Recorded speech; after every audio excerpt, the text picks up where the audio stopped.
অসুখ সারাতে ওষুধেই লুকিয়ে অসুখ।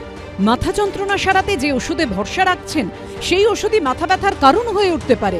আশঙ্কা বাড়িয়ে গুণমান যাচাইয়ের পরীক্ষায় ফের ডাহা ফেল করল 188টি ওষুধ। ফেল করা ওষুধের মধ্যে রয়েছে ট্যাবলেট, ক্যাপসুল, ইনজেকশন।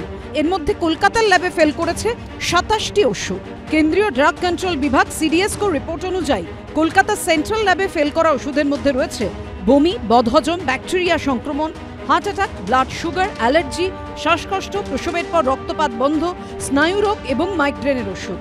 ওষুধগুলি পরীক্ষা করতে গিয়েও নজরে এসছে চাঞ্চল্যকর বিষয়। যেমন কলকাতার ল্যাবে পরীক্ষা হওয়া অমৃতসরের ওষুধ কোম্পানির অ্যালার্জির ট্যাবলেট জলে ফেলার আধ ঘন্টা পরেও গলে যাচ্ছে না। সিকিমের ওষুধ সংস্থার তৈরি প্রসবের পর রক্তপাত বন্ধের ট্যাবলেট জাল বলে চিহ্নিত করেছে কেন্দ্রীয় ড্রাগ কন্ট্রোল। গুজরাটের ওষুধ সংস্থার তৈরি প্রসবের পর ব্যবহৃত ইনজেকশনের ভায়ালে মিলেছে ব্যাকটেরিয়া। হিমাচল প্রদেশের এক সংস্থার তৈরি বদহজমের জন্য ওষুধ প্যান্টোপ্লাজল 40 ইনজেকশনে মিলেছে রং। খুব ছোট ছোট বাচ্চা হয়তো ওষুধের টেস্ট বদলে গেলেও বুঝতে পারবে না। আমার একটি ছোট্ট বাচ্চা যে 5 বছর বয়স একটা ডিসপার্সেবল ট্যাবলেট খেত। ওষুধটি হাসপাতালের ফার্মাসি থেকে কেনা হয়েছিল, তখন সেটা মিষ্টি মিষ্টিও খেয়ে নিত। কিন্তু 5 বছর বয়স শিশু, সে বলতে পারে তফাৎ কি। আমি ওষুধটা নিজে বার করে টেস্ট করে দেখলাম যে ডিফারেন্স একদমই রয়েছে, কিন্তু বাইরে থেকে বোঝা যাচ্ছে না। তাহলে আমরা কি সমাজে বাস করছি যে এইটুকু শিশুদের আমরা ঠকাচ্ছি। আবার পুনের সংস্থার তৈরি অ্যান্টিবায়োটিক ট্যাবলেট অ্যাজিথ্রোমাইসিন 500 পরীক্ষা করতে গিয়ে ধরা পড়েছে তার মধ্যে অ্যাজিথ্রোমাইসিন কম, প্যারাসিটামল বেশি। এটা হচ্ছে 2 নম্বরই ওষুধ, একদম কাট টু কাট 2 নম্বরই ওষুধ। আমি তো বলবো এটা ক্রিমিনাল অফেন্স। যে কোম্পানির ওষুধে এটা ধরা পড়েছে ইমিডিয়েটলি সেই কোম্পানিগুলোকে ব্যান্ড করে দেওয়া উচিত, তাদের ডিরেক্টরদেরকে জেলে পোড়া উচিত।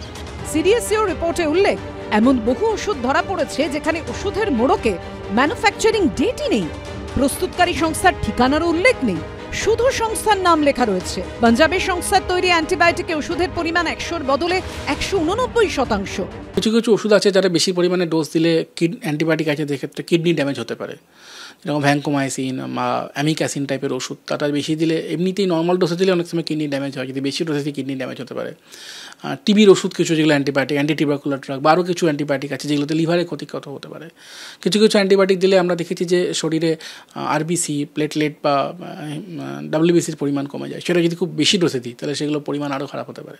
তো আন্ডার ডোজিং এবং ওভার ডোজিং বোথ আর হার্মফুল। কেন্দ্রীয় ড্রাগ কন্ট্রোলের গুণমান যাচাইয়ের পরীক্ষায় যেসব কোম্পানির ওষুধ নিম্নমানের বা ভেজাল বলে চিহ্নিত রয়েছে তার মধ্যে কংগ্রেস শাসিত হিমাচল প্রদেশের 44টি কোম্পানি রয়েছে। এছাড়াও রয়েছে বিজেপি শাসিত উত্তরাখণ্ডের 23টি ওষুধ কোম্পানি, গুজরাটের 23টি, এনডিএ শাসিত মহারাষ্ট্রের 16টি, বিজেপি শাসিত মধ্যপ্রদেশের 13টি এবং আপ শাসিত পাঞ্জাবের 12টি ওষুধ কোম্পানি। অন্যদিকে নামী কোম্পানির ওষুধের মোড়কে জাল ওষুধ পাচারের অভিযোগে কলকাতার 2 পাইকারি ওষুধ বিক্রেতার লাইসেন্স 3 মাসের জন্য সাসপেন্ড করেছে রাজ্য ড্রাগ কন্ট্রোল। সূত্রের খবর, উত্তরপ্রদেশ, মহারাষ্ট্র সহ বেশ কিছু জায়গায় অভিযান চালায় ড্রাগ কন্ট্রোল বিভাগ।